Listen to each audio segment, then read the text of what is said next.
محترم سامعین اکرام، السلام علیکم ورحمۃ اللہ وبرکاتہ۔ استقبال ہے آپ کا ہمارے یوٹیوب چینل اسلامک ڈیٹ پر۔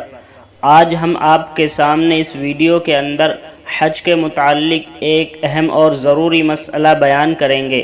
مسئلہ یہ ہے، کیا فرماتے ہیں علماء دین و مفتیان شرع متین مسئلہ ذیل کے بارے میں کہ سیدھا مدینہ منورہ جانے والا شخص احرام کہاں سے باندھے گا؟ کچھ حاجیوں کو حج سے پہلے ہی مدینہ منورہ بھیج دیا جاتا ہے، کیا وہ بھی حاجی احرام باندھ کر جائیں گے یا نہیں؟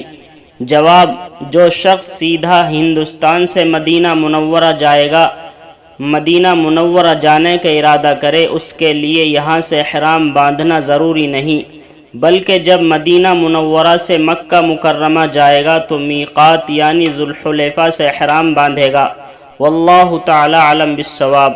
محترم سامعین اکرام، روزانہ اسی طرح حج کے متعلق مسائل جاننے کے لیے اسلامک ڈیٹ چینل کو سبسکرائب کیجیے۔ السلام علیکم ورحمۃ اللہ۔